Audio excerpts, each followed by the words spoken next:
किताबों से जो रिश्ता बना लिया हमने, हर मुश्किल को आसान बना लिया हमने। शिक्षा है वो ताकत जो बदल देती है किस्मत, अंधेरों में भी उजाला पा लिया हमने। So today I am your English mentor Neha Yadav, going to start MCQ practice of BA first semester English. Most important MCQ करेंगे जो आपके एग्जाम पॉइंट ऑफ व्यू से बहुत ही ज्यादा क्रूशियल है। Okay, so be with me. पहला सवाल देखिए स्क्रीन पे, which of the following is not a type of pros. हमने आपको बताया था दो तरह के प्रोज और पोइट्री। पोइट्री अलग चीज है, प्रोज अलग चीज है, ठीक है। तो आप सभी क्वेश्चंस को ध्यान के देखिए। Which of the following is not a type of, ये नॉट जो दिखता है यहाँ पे वो एग्जाम में नहीं दिखता है, तो क्वेश्चन पढ़ना बहुत जरूरी है। Narrative, expository, descriptive, lyrical. So जो नरेटिव, एक्सपोजिटरी, डिस्क्रिप्टिव है, ये तीनों ही प्रोज के प्रकार हैं। जबकि जो लिरिकल है ये पोइट्री से, काव्य से संबंधित है, तो इसमें डी ये राइट आंसर होगा, ठीक है। Second is which type of prose aims to tell a story. कौन सा प्रोज का टाइप्स जो एम करता है, उसका मकसद है स्टोरी बताना, स्टोरी को बताना, टेल अ स्टोरी, ठीक है, कहानी को बताना। इसका आंसर क्या है? Expository, narrative, descriptive, persuasive. इसका आंसर है नरेटिव।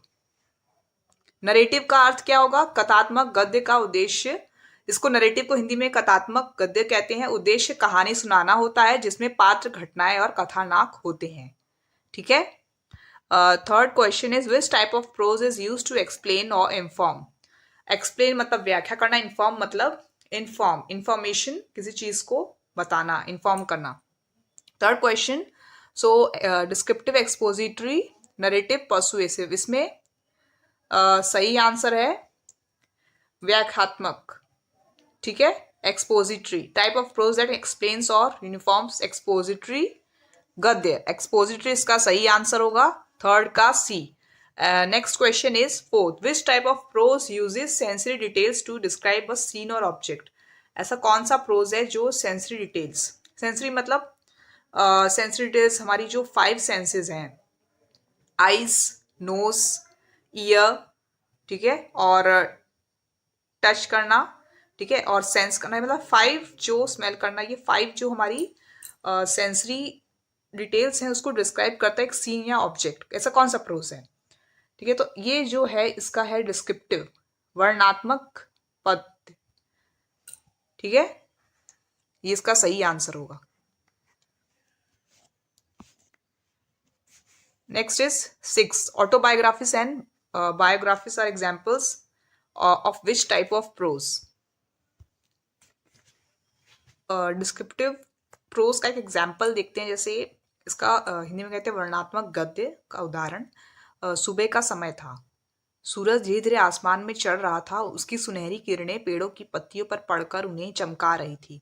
ठंडी हवा हल्के हल्के बह रही थी जिससे वातावरण में ताजगी भर गई थी। पक्षियों की मधुर चहचहाट चारों ओर गूंज रही थी।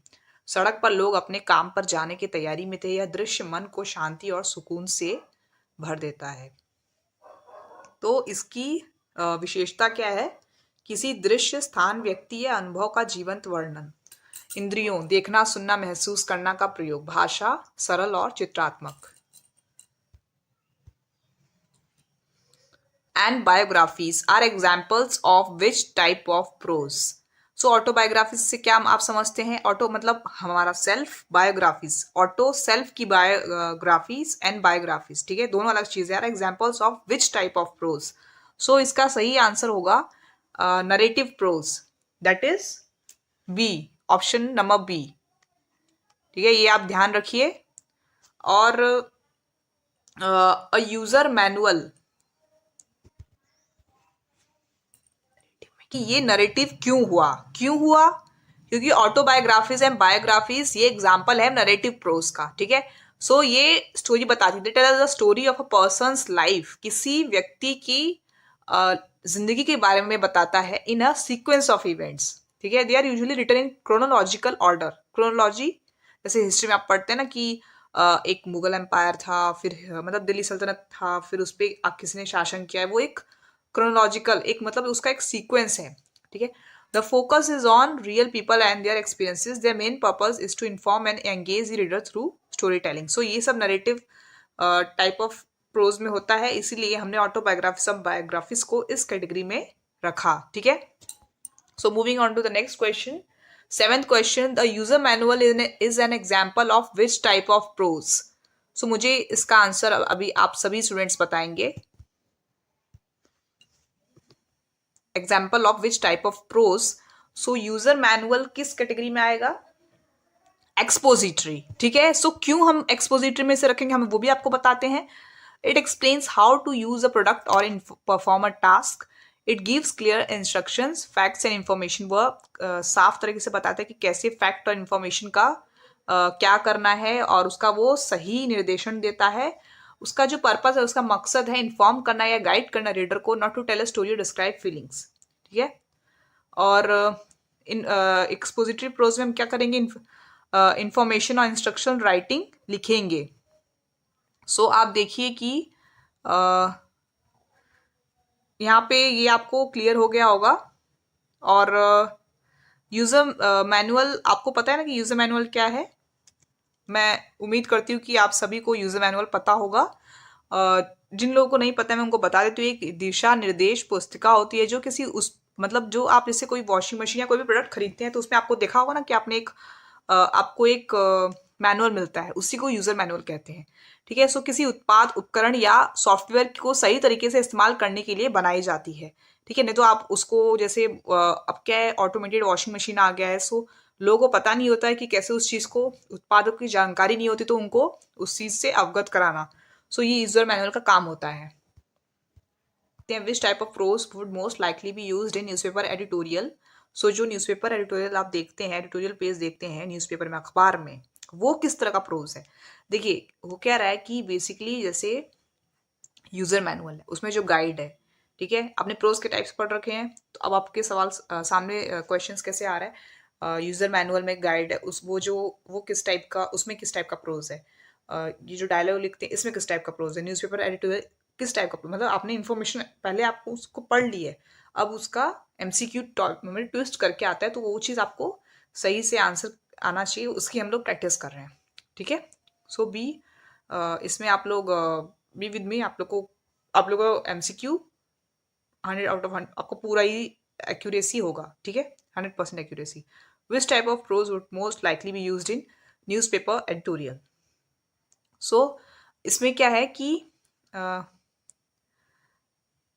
परसुएसिव क्यों होगा, ये डी ऑप्शन. परसुएसिव क्यों होगा, क्योंकि इसका मकसद क्या है कि कन्विंस करना या इन्फ्लुएंस करना रीडर्स की ओपिनियन को, सोशल, पॉलिटिकल और इकोनॉमिक इश्यू को, आर्ग्यूमेंट और ओपिनियन, इट मतलब उसके प्रेजेंट फैक्ट को, रीजनिंग को और ओपिनियन को परसुएट करने के लिए. और जो लैंग्वेज है फॉर्मल है, आर्ग्यूमेंटेटिव है, एमिंग टू स्वे the reader rather than just narrate और डिस्क्राइब, ठीक है. नरेटिव प्रोज में आएगा डायलॉग. क्योंकि डायलॉग जो है वो ये कहानी या घटना के हिस्से के रूप में प्रयोग होता है. और जैसे कि एग्जाम्पल के तो राम बोलता है तुम स्कूल कब जा रहे हो, श्याम बोलता है मैं अभी निकल रहा हूँ, तुम भी चलो. और जैसे कि ये डायलॉग आप समझते हैं ना कि ये एक प्रकार का प्रोज है, जिसे डायलॉग, संवाद, ठीक है. मुख्य उद्देश्य मतलब बातचीत करना होता है. और इसकी कैरेक्टरिस्टिक्स क्या है कि लिखित या मौखिक बातचीत, दूसरा कैरेक्टर्स के बीच सीधा संवाद, और इसमें संक्षिप्त और जीवंत भाषा, और यह कहानी, नाटक या किसी घटना को रियल और रोचक बना देता है, ठीक है. एग्जाम्पल है विच टाइप ऑफ प्रोज का, जो साइंटिफिक रिपोर्ट्स होती हैं, आपको पता है ना साइंटिफिक रिपोर्ट मतलब वैज्ञानिक जो रिपोर्ट होती हैं, वो किस तरह से किस टाइप की प्रोज हुई, वो एक्सपोजिटरी प्रोज हुई, ठीक है. इसका रीजन क्या है कि वो इन्फॉर्म कर रही है, एक्सप्लेन कर रही है, प्रेजेंट कर रही है फैक्ट्स को, किसके बारे में, जो एक्सपेरिमेंट होते हैं, जो रिसर्च होती है, जो शोध प्रतिक्रिया होती है, ठीक है. और इसमें क्या होता है कि क्लियर, एकदम स्पष्ट तरीके से, प्रिसाइज और फैक्चुअल लैंग्वेज यूज होती है जिसमें डेटा, ठीक है, ऑब्जर्वेशन और कंक्लूजन, उसका निष्कर्ष निकलता है। और इसका मकसद क्या है कि टू एजुकेट और प्रोवाइड इंफॉर्मेशन, किसी को शिक्षित करना या उसको इंफॉर्मेशन, उसको जानकारी प्रदान करना, और न कि कोई कहानी बताना या उसको परसुएट करना उसको, ठीक है। Prose is most likely to include characters and a plot. इसमें क्या होगा कि ऐसा कौन सा प्रोज है जो इंक्लूड करता है कैरेक्टर्स और प्लॉट को। इसमें जो कैरेक्टर्स हैं, कैरेक्टर्स कौन होते हैं, जो पीपल रियल और इमेजिनरी, जो हम एक कहानी में लेते हैं, जो इवेंट्स है उसमें who take part. Okay, so next is plot, just sequence of events or actions that make up the story. ठीक है, and purpose is to tell a story and engage the reader. Example के तौर पे novels, short stories, biographies और autobiographies में। सो किसी भी pros में with a story structure and people acting in it, वो है नरेटिव प्रोज। ठीक है, सो इसका एग्जाम्पल हो जाएगा बी, 11th का बी। आप लोग जरूर इसको मार्क करिए। Form of which type of prose. So memoirs क्या होंगे? मेमोइड्स होंगे नरेटिव प्रोज। ठीक है, मेमोइड्स तो आप सभी को पता ही होगा। कोई इसका हिंदी वर्ड बता सकता है? मेमोइड्स का मतलब है व्यक्तिगत स्मृतियां या अनुभवों का लेखा जोखा। यह लेखक की अपनी जिंदगी की यादें होती है। इसमें लेखक अपने अनुभव, विचार और महत्वपूर्ण घटनाएं बताता है। और जो मेमोइड्स होती हैं वो सत्य घटनाओं पर आधारित होती हैं, लेकिन इसमें लेखक की भावनाएं और दृष्टिकोण भी शामिल होते हैं। मेमोइड्स क्या होते हैं? ये लेखक की अपनी जिंदगी की यादें होती हैं। इसमें लेखक अपने अनुभव, विचार, महत्वपूर्ण घटनाएं बताता है। एक बहुत ही अच्छा मेमोइड्स बता सकते हैं आप, the diary of a young girl, Anne Frank के द्वारा। यह एग्जाम्पल होगा the diary of a young girl, Anne Frank के द्वारा। और इसको हम इससे समझ सकते हैं कि किसी प्रसिद्ध व्यक्ति की यादें और जीवन की घटनाएं। ठीक है, सो 12th का बी मार्क करिएगा। देखिएगा कि मेमोइर और ऑटोबायोग्राफी में ये अंतर है। मेमोइर कुछ खास यादें या अनुभव का हम बताते हैं, ऑटोबायोग्राफी पूरा जीवन होता है। ठीक है, which type of prose aims to create a vivid picture through detailed descriptions. मतलब डिटेल डिस्क्रिप्शन, ठीक है, विस्तृत डिस्क्रिप्शन, किसी चीज की विस्तृत जानकारी, उसका विस्तृत ब्यौरा दिया जाए तो आपके दिमाग में एक विविड पिक्चर, एक वो बन जाती है, इमेज। ठीक है, सो वो किस टाइप की प्रोज हुई? इसका सही आंसर होगा डिस्क्रिप्टिव प्रोज। जब प्रोज पेंट करता है एक पिक्चर रीडर के दिमाग में, एक दर्शक के दिमाग में, तो उसे डिस्क्रिप्टिव प्रोज कहते हैं। ये रीडर को हेल्प करता है देखने में, हियर करने में, फील और इमेजिन अ पर्सन, प्लेस और ऑब्जेक्ट और एक्सपीरियंस, ये सब कुछ इमेजिनरी। ठीक है, इसमें sensory details, sight, sound, touch, taste, smell और फिगरेटिव लैंग्वेज यूज होती है। ठीक है, अब हम हिरण की बात करेंगे तो हिरण सच में तो नहीं सामने नहीं आ जाएगा, हमारे दिमाग में एक इमेज बन जा रही है कि जैसे वर्ड्सवर्थ की आपने डैफोडिल्स पढ़ी होगी, उसमें वो बोलते हैं कि उसका स्पर्श, वो फ्लावर्स, येलो फ्लावर्स, मैं जब भी उसको देखता हूँ तो मैं आंखें बंद करने की सोचता हूँ, फिर मैं सोचता हूँ कि मुझे कुछ भी ना दिखे उसके अलावा। तो वो हमारे दिमाग में पिक्चर आ रही है। अब वर्ड्सवर्थ ने वो डैफोडिल्स देखे तो हमने तो नहीं देखे ना। सो सिमिलरली ये एक पिक्चर दिमाग में आना डिस्क्रिप्शन के द्वारा, उसको हम डिस्क्रिप्टिव प्रोज कहते हैं। सो यहां पे होगा सी। 14 देखिए, essays that provide arguments and evidence to support a viewpoint are examples of which type of prose? Which type of prose is commonly used in academic textbooks? Question number 15. जो हम academic, मतलब जो हम पाठ्यचर्या जो हम देखते से आप स्कूल में पढ़ते हैं, एकेडमिक, ठीक है, एकेडमिक टेक्स्ट मतलब जो रिलेटेड टू स्कूल कॉलेजेस, उसमें आप जो प्रोज यूज होता है वो किस टाइप का होता है? आंसर होगा एक्सपोजिटरी। ये देखिए, ये वाला एक्सपोजिटरी प्रोज। इसका कारण ये है कि एकेडमिक टेक्स्ट बुक का मेन पर्पस जानकारी देना होता है और मतलब कॉन्सेप्ट्स को एक्सप्लेन करना, डिफाइन करना और एग्जांपल्स के साथ समझाना होता है, ठीक है। और इसलिए क्योंकि वो फैक्ट्स और इंफॉर्मेशन को एक्सप्लेन करते हैं, ठीक है। अब हम नेक्स्ट क्वेश्चन देखेंगे। विच type of pros focuses on telling a factual story और इवेंट, मतलब जो एक फैक्चुअल स्टोरी या इवेंट बताने के लिए कौन सा प्रोज काम आता है। इसका फैक्चुअल स्टोरी से आप क्या समझते हैं? फैक्चुअल स्टोरी उसे कहते हैं जैसे related to something fact basis पे एंड इसमें आप मुझे आप सही ऑप्शन बताइए। को मतलब हम नरेटिव प्रोस कहेंगे, कथात्मक गद्य। इसका कारण ये है कि ये रियल फैक्चुअल घटना या कहानी को बताता है। जैसे एग्जाम्पल के तौर पे biographies, autobiographies, historical historical accounts, news reports, ठीक है। 16th का ए ऑप्शन नरेटिव, ये आपका सही आंसर है, ठीक है। अब 17th क्वेश्चन हम देखते हैं। Letters and diaries are examples of which type of prose. Hope all you understand diaries, ठीक है। अब इसमें मुझे आप राइट आंसर बताएंगे। Expository, descriptive, narrative, persuasive. व्यक्ति अपनी अनुभव घटनाएं लिखता है जो कहानी जैसी लगती हैं, सो इसलिए ये नरेटिव प्रोज हुआ। यहाँ पे आप बी ऑप्शन इसको टिक करना है। हम लोग थोड़ा डार्क यूज कर लेते हैं, ठीक है।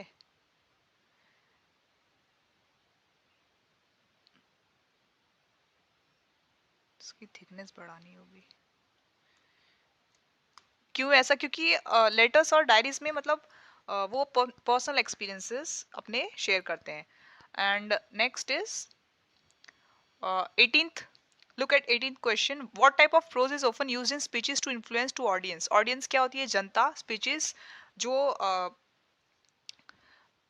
जो वक्ता होते हैं, ठीक है, स्टेज पे जो जैसे स्कूल में स्पीच देते हैं, मतलब जो उसमें क्या किस टाइप ऑफ प्रोज यूज होता है? सो एक्सपोजिटरी, डिस्क्रिप्टिव, इसमें से चार ऑप्शन में से आप करेक्ट आंसर बताइए। स्पीचीज होते हैं उसमें लोगों को प्रभावित करना होता है, आपकी जो बात होगी उससे लोग इन्फ्लुएंस होंगे, ठीक है, उससे आपको लोगों को कन्विंस करना है। सो वहां पे persuasive, D is the right answer. Persuasive prose is often used in speeches to influence the audience. Next is which type of prose might you find in novel? Novel, for example, Mayor in Casterbridge and novel से आप सभी ने बहुत सारी novels पढ़ी रखी होगी। Novel में हो जाएगा right answer narrative. I will tell you the reason because novel में एक कहानी होती है, इसलिए उसमें नरेटिव प्रोज, कथात्मक गद्य यूज होता है। And a novel is written in narrative prose, that's it. 20 is which type of prose is characterized by arguments, ठीक है, विवाद, सपोर्टिंग अ स्पेसिफिक ओपिनियन। एक कोई स्पेसिफिक एक ही ओपिनियन, एक ही पॉइंट ऑफ व्यू और कोर्स ऑफ एक्शन, ठीक है, कोई एक क्रिया, course of action. So right answer, what will be the right answer please? इसमें राइट आंसर होगा परसुएसिव, ठीक है। रीजन मैं आपको बता देती हूँ कि आर्गुमेंटेटिव और परसुएसिव प्रोस, इसमें इसमें क्या होता है कि स्पेसिफिक ओपिनियन और कोर्स ऑफ एक्शन वो सपोर्ट करता है, जिसमें एविडेंस और आर्ग्यूमेंट्स यूज होती हैं, ठीक है।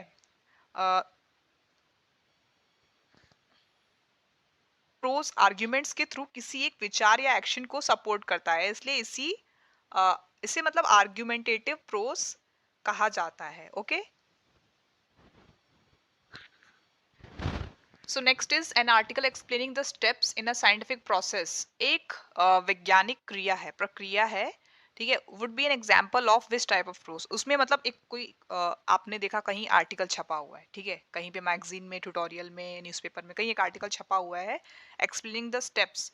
मतलब कुछ साइंटिफिक प्रोसेस हुई, उसमें वो स्टेप बाय स्टेप उसका प्रोसेस लिखा हुआ है, तो वो किस टाइप का एग्जाम्पल हुआ, किस टाइप का प्रोस का एग्जाम्पल हुआ, वो उसमें क्या यूज हुआ, आप वो बताइए। Answer would be expository prose. क्यों? क्योंकि it explains the information step by step, focuses on facts, processes and clarity, and does not try to tell a story or persuade. For example, a science textbook chapter explaining photosynthesis, on an article describing the water cycle.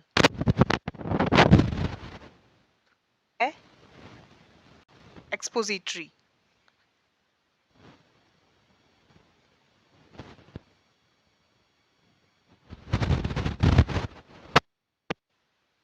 22 question is, which of the following is not an element of prose? Element of prose नहीं है, not, ये देखना है जो कि exam में नहीं दिखता है, प्लॉट, कैरेक्टर, राइम, सेटिंग में से। सो इसका राइट आंसर होगा राइम। जिन बच्चों ने राइम लगाया है वो एकदम सही है। मैं बता देती हूँ क्यों। क्योंकि जो राइम है वो बिलोंग करता है पोइट्री को, ना कि प्रोज को। प्रोज एक ऑर्डिनरी रिटन और स्पोकन लैंग्वेज है जो कि जिसमें स्ट्रक्चर मैट्रिकल पैटर्न नहीं होता। और एलिमेंट्स ऑफ प्रोज क्या है? Plot, character, setting. राइम जो नहीं है, जो नहीं है वही सही ऑप्शन है, राइम। ठीक है, राइम एक एलिमेंट ऑफ प्रोज नहीं है, क्योंकि जो प्रोज है वो फॉलो नहीं करता मैट्रिकल या राइमिंग पैटर्न। ठीक है, अगला देखिए 23। What is the main sequence of events in a story called? 23 events in a story, एक कहानी में जो सीक्वेंस ऑफ इवेंट्स है मेन, उसको क्या कहा जाएगा? उसको कहते हैं प्लॉट। जो मेन जो सीक्वेंस होता है, देखिए C is called the plot.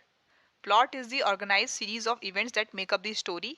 ठीक है, उसमें क्या होता है, बिगिनिंग, मिडल और एंड है, और इससे क्या जो रीडर है वो जान पाएगा कि क्या होता है और क्यों होता है। कहानी के घटनाओं के क्रम या सीक्वेंस ही प्लॉट कहलाता है।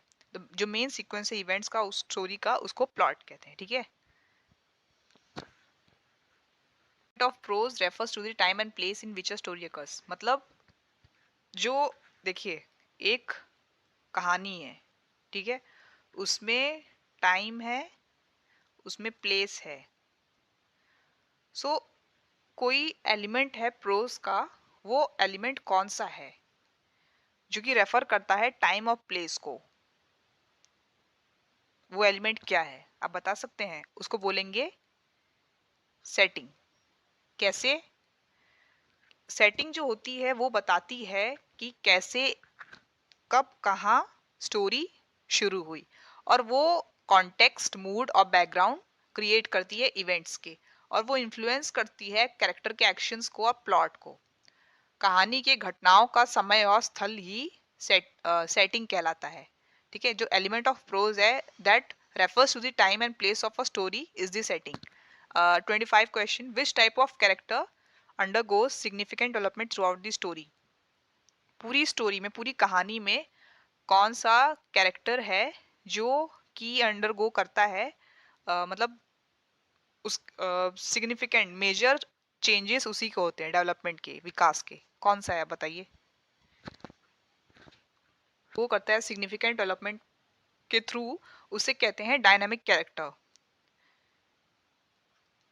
इसका रीजन ये है कि एक डायनेमिक कैरेक्टर है, उसकी पर्सनालिटी में चेंज होता है, एटीट्यूड में चेंज होता है, और पर्सपेक्टिव में through out during the story, और उसका जो एक्सपीरियंसेस है और इवेंट्स है प्लॉट में, वो शेप करता है ग्रोथ और ट्रांसफॉर्मेशन को। ठीक है, जो कैरेक्टर कहानी के दौरान बदलता है या इवॉल्व करता है उसे डायनेमिक कैरेक्टर कहते हैं। एंड ये चीज आप ध्यान रखिएगा। ठीक है, largely unchange throughout the story, मतलब कौन सा कैरेक्टर है जो कि चेंज नहीं होता है थ्रू आउट दी स्टोरी, आप वो बताइए। Largely unchange throughout the story मतलब story throughout the story वो चेंज नहीं होगा, लगभग नहीं चेंज होगा। ठीक है, ऐसा कौन सा कैरेक्टर है? उसको क्या कहते हैं बेसिकली? तो उसको बोलते हैं स्टैटिक। स्टैटिक आपने सुना होगा ना, पानी स्टैटिक है, मतलब वो चीज स्थिर है। ठीक है, स्टैटिक जीके, वो जीके कभी नहीं बदलती, ठीक है। जो कुचिपुड़ी आंध्र प्रदेश का डांस वो वहीं का डांस होगा और कहीं का नहीं होगा, वो स्टैटिक जीके में है, ठीक है। गंगा रिवर उत्तर प्रदेश में बहती है तो उत्तर प्रदेश में ही बहेगी, वो अब एमपी में नहीं बहेगी, ठीक है। वो स्टैटिक है, फिक्स है। So type of character that remains largely unchanged throughout the story is called a static character. जो कैरेक्टर कहानी के दौरान लगभग एक जैसा बना रहता है उसे स्टैटिक कैरेक्टर कहते हैं, ठीक है। 27. What term describes a character that is complex and undergoes development?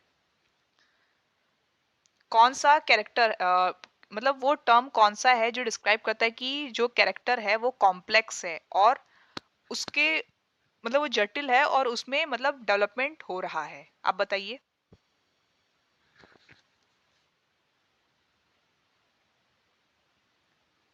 Complex है और अंडरगो करता है डेवलपमेंट, उसे कहते हैं राउंड कैरेक्टर,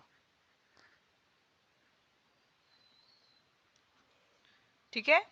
सो इसका रीजन ये है कि राउंड कैरेक्टर्स उनमें मल्टीपल ट्रेड्स होते हैं, इमोशंस होते हैं, मोटिवेशंस होते हैं, और जो कैरेक्टर बहु आयामी कॉम्प्लेक्स हो और कहानी के दौरान मतलब बदलते हो, उसे मतलब उसमें कुछ ना कुछ चेंज हो रहा है तो उसे राउंड कैरेक्टर कहते हैं। Next is 28. Which character is typically the central figure in a story often facing the main conflict? मतलब उसी पर्सन को मेन जो इश्यूज है, मेन कॉन्फ्लिक्ट उसी कैरेक्टर को होंगे। एंटागोनिस्ट, प्रोटैगनिस्ट और फ्लैट कैरेक्टर, स्टॉक कैरेक्टर, इसमें से आपको बताना है।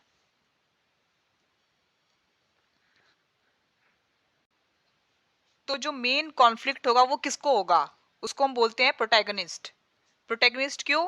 क्योंकि प्रोटैगनिस्ट ड्राइव करता है प्लॉट को फॉरवर्ड और फेस करते हैं वो चैलेंजेस और कॉन्फ्लिक्ट जो कि स्टोरी का जो कोर होता है उसको फॉर्म करते हैं। और जो रीडर्स होते हैं वो यूजुअली एम्फेथाइज होते हैं इसी कैरेक्टर से, मतलब वो इसी से ज्यादा उसी को देखते हैं प्रोटैगनिस्ट। जैसे आप किसी भी मूवी में you will see Akshay Kumar and मतलब you will see Shahrukh Khan, और मतलब हम अपने आप को समझने लगते हैं कि हम ही वही हैं। सो वही हीरो का होता है काम। तो जो सेंट्रल कैरेक्टर है वो फेस करता है main conflict in a story, ये protagonist. 29. Who is the character और फोर्स दैट ऑपोजिट द, अब जो प्रोटैगनिस्ट है ऑपोजिस विरोध करना, मतलब उसके खिलाफ कौन है?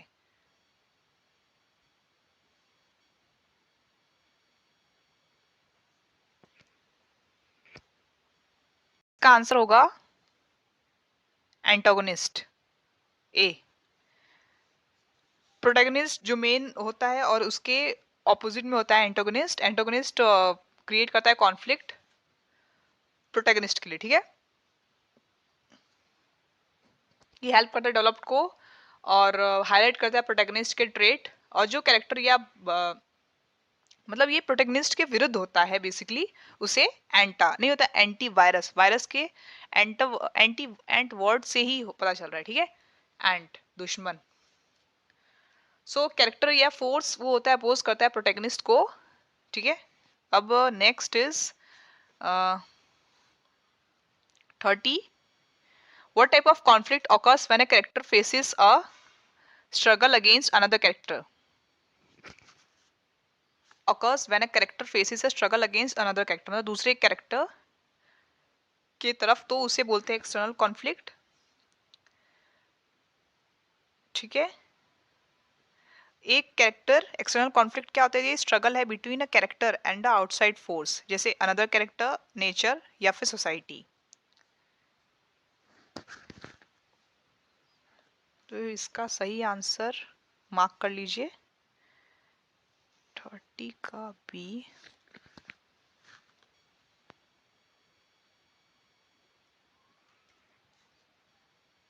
कहानी यही खत्म नहीं हुई, नए रंग नए रंगमंच की खुशी हुई।